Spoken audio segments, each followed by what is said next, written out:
السلام علیکم، میں محمد عمر مسعود آج ایک کتاب کے ساتھ آپ کی خدمت میں حاضر ہوں۔ کتاب کا نام ہے تلاش اور اسے لکھا ممتاز مفتی صاحب نے۔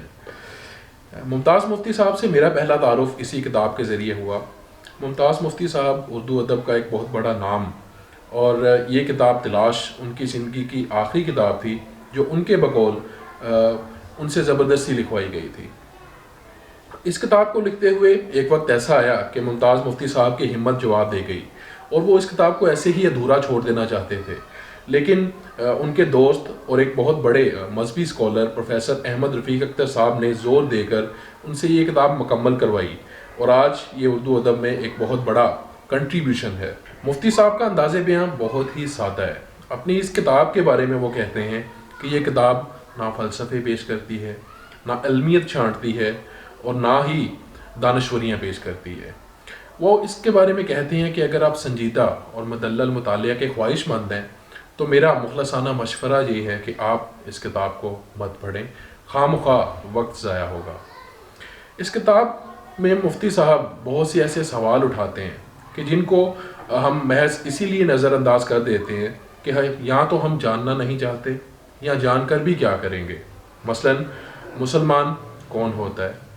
کیا اسلامی گھرانے میں پیدا ہونے والا، یا مسلمانوں جیسا نام رکھ لینے سے، یا مسلمانوں جیسا حلیہ اپنا لینے سے؟ اور کیا اسلام ریچولز کا نام ہے یا ایک مکمل ضابطہ حیات ہے؟ یہ سوال محض وہ خود اپنے آپ سے کرتے ہیں۔ اس کتاب کا ایک بڑا موضوع مذہبی اجارہ داری ہے۔ مفتی صاحب لکھتے ہیں کہ اسلام ہمیں مساوات کا درس دیتا ہے۔ خدا نے علم والوں کا مرتبہ تو بلند بیان کیا ہے، لیکن کم علم والے اور وہ لوگ جو نہیں جانتے ان پر حکومت کرنے یا انہیں غلام سمجھنے کا اختیار نہیں دیا۔ اس کتاب میں مفتی صاحب ان لوگوں کو آڑے ہاتھوں لیتے ہیں جو سمجھتے ہیں کہ ہم جانتے ہیں اور جو واضح و نصیحت کرنے کو اپنا حق سمجھتے ہیں۔ ان سے مراد وہ مولوی اور علماء ہیں جو اپنی مذہبی اجارہ داری قائم رکھنے کے لیے لوگوں کو اللہ تعالیٰ کی محبت اور اللہ تعالیٰ کی رحمت بیان کرنے کے بجائے ڈر و خوف پیدا کرتے ہیں۔ ان کا انداز بیان بہت ہی سادہ اور بہت ہی نرم ہوتا ہے تاکہ کسی کی دل آزاری نہ ہو۔ اس کتاب کی ایک اور خوبصورت بات جو پوری کتاب میں نظر آتی ہے وہ ہے قرآن اور اس کی اسپرٹ کو سمجھنا۔ مفتی صاحب لکھتے ہیں کہ جتنے بھی سائنسی معجزے ہو جائیں قرآن سے باہر نہیں جا سکتے۔ قرآن گلاب کے پھول کی مانند ہے۔ اوپر والی پتی اٹھاؤ تو نیچے سے ایک اور پتی نکل آتی ہے، نچلی پتی اٹھاؤ تو اس کے نیچے سے ایک اور پتی، پتی در پتی۔ اسی طرح قرآن پاک مفہوم در مفہوم کھلتا چلا جاتا ہے۔ جتنا اس پر غور کرتے چلے جائیں گے اتنا مفہوم گہرا ہوتا چلا جائے گا۔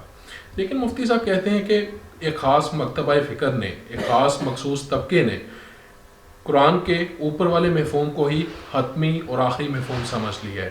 کچھ لوگ اس کی تلاوت سے صرف ثواب کمانا چاہتے ہیں اور کچھ لوگ اس کی آیتوں اور وظیفوں سے اپنے مقاصد پورے کرنا چاہتے ہیں۔ بہت کم لوگ ہیں جو قرآن کی حقیقی روح سے آشنا ہیں۔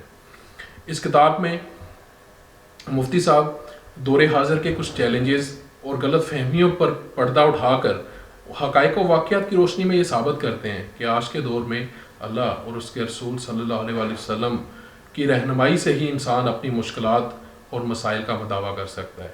یہ زندگی کا سفر دراصل ایک تلاش ہے۔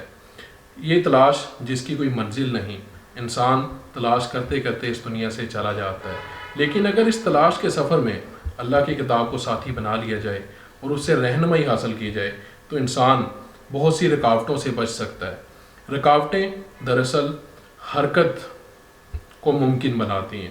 جن کے پہنچ جانے کا خطرہ ہو رکاوٹیں انہی کے رستوں میں آتی ہیں۔ وہ تمام پڑھنے والے جو کتاب پڑھتے ہیں، کتاب کی روح کو سمجھتے ہیں، میں ان کو یہ پیغام دینا چاہتا ہوں کہ وہ اس کتاب کا مطالعہ ضرور کریں۔ اللہ مفتی صاحب کو اجر عظیم عطا فرمائے۔ بہت شکریہ۔